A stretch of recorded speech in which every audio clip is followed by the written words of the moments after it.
সন্দেশখালী। গত কয়েক বছর আগে এই জায়গায় যে ঘটনা ঘটেছিল তার পরবর্তী ক্ষেত্রে গোটা রাজনৈতিক জগৎ কেঁপে উঠেছিল। রাজ্য ছাড়িয়ে দেশেও ছড়িয়ে গিয়েছিল এই আন্দোলন এবং আজ বিধানসভার নির্বাচনের প্রাক্কালে এই সন্দেশখালীর মানুষরা কেমন রয়েছেন এবং এখানকার মহিলারা কি আদৌ এখন সুরক্ষিত, কি বলছে সন্দেশখালীর জনপদ।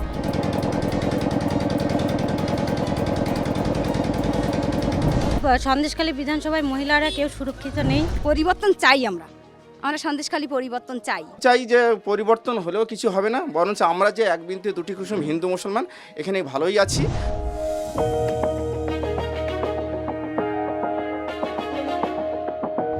এবছরে বিধানসভা নির্বাচনে তৃণমূল প্রার্থী নতুন মুখ হিসাবে করা হয়েছে ঝর্ণা সর্দার, যিনি আদিবাসী সম্প্রদায় থেকে উঠে এসেছেন। তিনি কি বলছেন, তার বিরোধী পক্ষের তরফ থেকে কি বলা হচ্ছে, মহিলারা এখানে কতটা সুরক্ষিত জানবো, চলুন।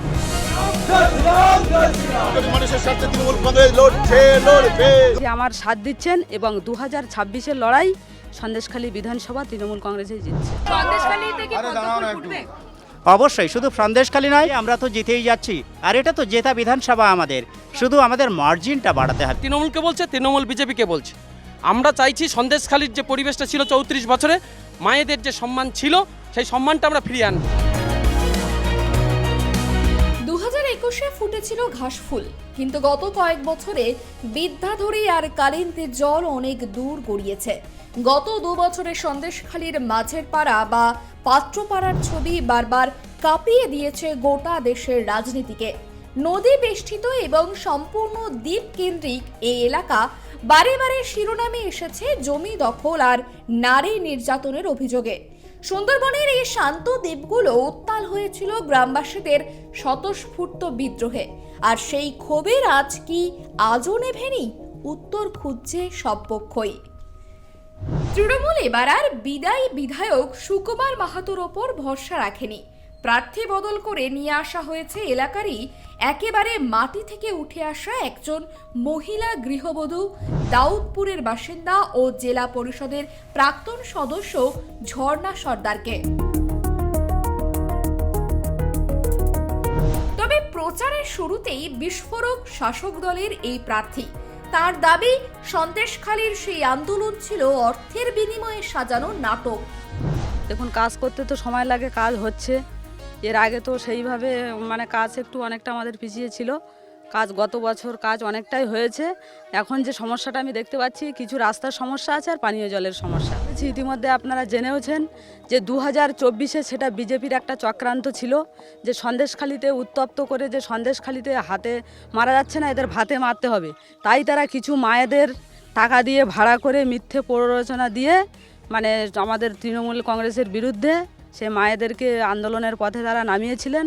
তো এখন 2026 সেই মায়েরা তাদের ভুল বুঝতে পেরে তৃণমূল কংগ্রেসের ঝান্ডা ধরে এখন সবাই জড়া ফুলের চিহ্নে এসে, এবং সর্বোপরি সন্দেশখালীর মায়েরা খুশি যে তৃণমূল কংগ্রেস যে সন্দেশখালীতে মহিলা প্রতিনিধি করে আগামী বিধানসভায় পাঠাবেন। তো সেই জন্য তারা খুশি হয়ে আমার সাথ দিচ্ছেন এবং 2026-এর লড়াই সন্দেশখালী বিধানসভা তৃণমূল কংগ্রেসে জিতছে। জেতার বিষয়ে আমি 100% আশাবাদী। কারণ দেখুন, আমি বুথ স্তর থেকে, আমি সেই 13 সাল থেকে এই অঞ্চলের পাশে আছি। এই বিধানসভার 15টা অঞ্চল সবাই আমাকে কম বেশি চেনেন এবং আমি সবাই মাটির সাথে মিশে আছি। তো সেই ব্যাপারে জয় আমার নিশ্চিত, শুধু সময়ের অপেক্ষা। আর জিতলে কি কি কাজ করবেন, প্রতিশ্রুতি কি কি রয়েছে? দেখুন, প্রতিশ্রুতি আমি কোনো মিথ্যে প্রতিশ্রুতি নয়। নির্বাচনী প্রচারে গিয়ে যে সমস্যার সম্মুখীন হচ্ছি, যেগুলো তাদের দাবি দেওয়া, তো তার মধ্যে তাদের কিছু পানীয় জল। দেখুন, এটাকে আমাদের একদম সুন্দরবনের প্রত্যন্ত এলাকা। এখন এই সময় জলের লেয়ারটা অনেক নিচে নেমে থাকে।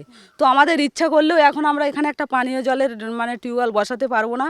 তো বৈশাখ জ্যৈষ্ঠ মাসে যখন জল পড়বে, সেই সময় যেখানে যেখানে পানীয় জলের সমস্যা আছে, এবং সর্বোপরি আমাদের সরবেরিয়ার সভাতে অভিষেক ব্যানার্জি নিজেই কথা দিয়েছেন যে আগামী দিনে এই সন্দেশখালীর যে প্রার্থী, তার হাত ধরে উন্নয়নের বার্তা সমস্ত মানুষের ঘরে ঘরে সন্দেশখালীর বিধানসভাতে পৌঁছে যাবে।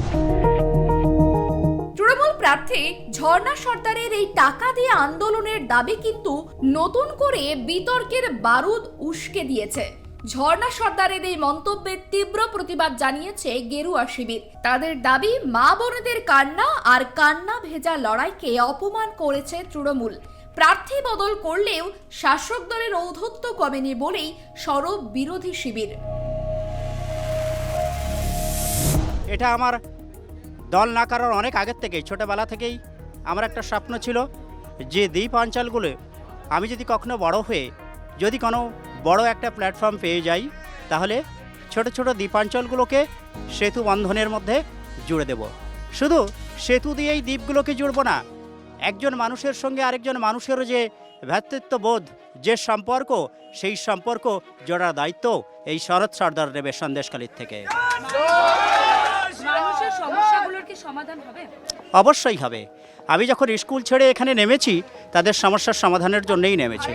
আইটি কলেজ করার চিন্তাভাবনা করেছি আমি, বা বিভিন্ন প্রত্যন্ত গ্রামাঞ্চলের ছেলেরা যাতে বাড়ির পান্তা খেয়ে তারা কলেজ পাসটুকু করতে পারে, তারা শিক্ষিত হোক, শিক্ষিত হলেই তারা বিভিন্ন কর্মের সন্ধান বেছে নেবে, আর সেই কর্মের সন্ধানের জন্য বিজেপি সরকার চাই।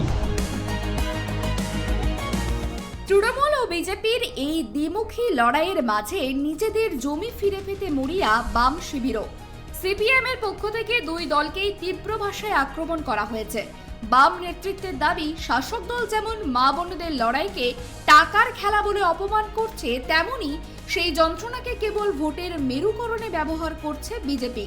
সিপিআইএম প্রার্থীর অভিযোগ, সন্দেশখালীর দ্বীপগুলোতে যে আদিবাসী ও প্রান্তিক মানুষের জমি লুট হয়েছে তার বিচার কোনো দলই চায় না।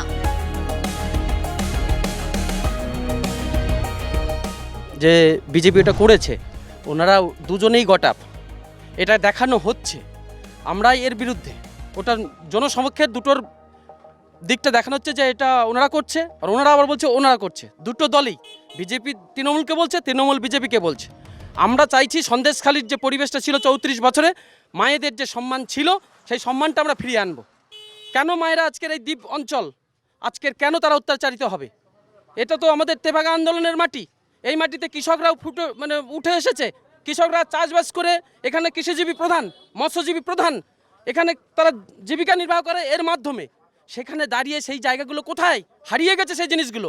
আজকের এখানে রাজত্ব শুরু হয়েছে কি? নিজেদের মধ্যে ভেদাভেদ কারা তৈরি করছে? নেই, মহিলারা সুরক্ষিত নেই, তার জন্যই তো এটা হয়েছিল। আর ওনারা সেটাকে কি হচ্ছে, দুজন মিলে সেটাকে বলছে এ অপরকে করছে, ও অপর অন্যকে বলছে। পানীয় জল, বাড়িতে বাড়িতে পানীয় জল, এখানে আর্সেনিক প্রবণ এলাকা, বাড়িতে বাড়িতে পানীয় জলের ব্যবস্থা করতে হবে। এবং এখানে শিক্ষা নেই। আমাদের বামফ্রন্ট সরকার এই গ্রামের দ্বীপগুলোতে প্রথমে চেয়েছিল গরিব ঘরের খেটে খাওয়া আদিবাসী প্রবণ এলাকা, বাড়িতে বাড়িতে ছেলে মেয়েগুলো বিনা পয়সায় তারা স্কুলে যাবে।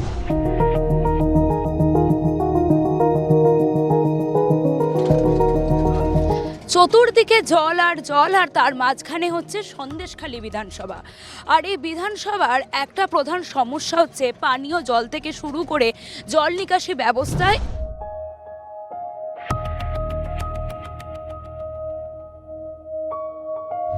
এবং এখানে নৌকো করে সাধারণত মানুষদের পারাপার করতে হয়। তাই সেক্ষেত্রে যাতায়াতের প্রধান মাধ্যম হচ্ছে নৌকা, এবং তারপরে এই টোটো, যেরকম আমরা টোটোতে বসে রয়েছি। তাই এখানকার মানুষদের একটা অভিযোগ যে জল নিকাশি ব্যবস্থা থেকে পানীয় জলের যে সমস্যাগুলো রয়েছে, এবং যে ব্রিজগুলো করলে তাদের যাতায়াতের সুবিধা হবে, সেইগুলো যাতে সরকার অবিলম্বে করে।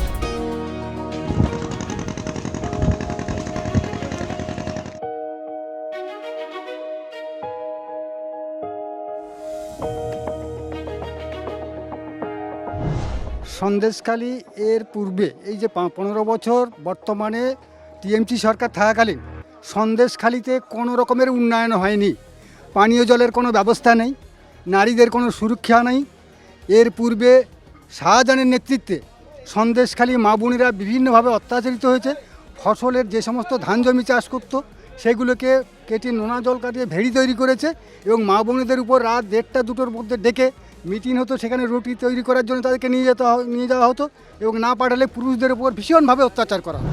এই যে টিএমসি সরকার এসেছে, এই টিএমসি সরকার শুধু দান দিচ্ছে, কিন্তু আমাদের কোনো মানে কি বলবো, আমাদের কোনো উপকারে লাগে না।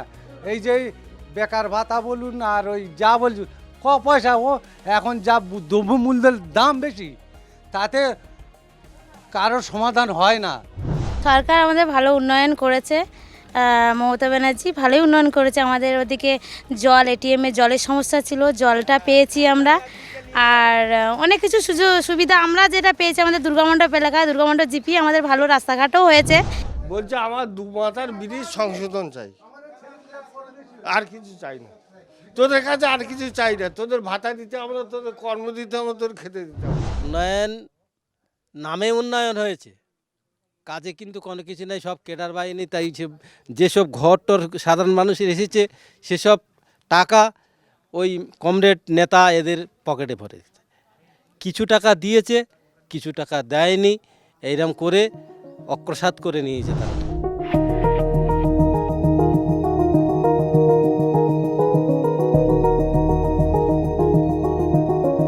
রাজনীতির হিসেব নিকেশ অনেক হয়, প্রার্থী বদল হয়, দলও বদল হয় এবং ভোট আসে, ভোটও যায়।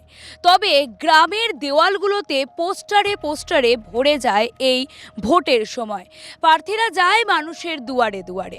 তবে এমন একটি বিধানসভা যে সন্দেশখালি কয়েক বছর উত্তপ্ত হয়েছিল বেশ কিছু দাবি দাওয়া নিয়ে, এবং সেই বিধানসভা থেকে মানুষরা এখনো চান এক টুকরো শান্তি।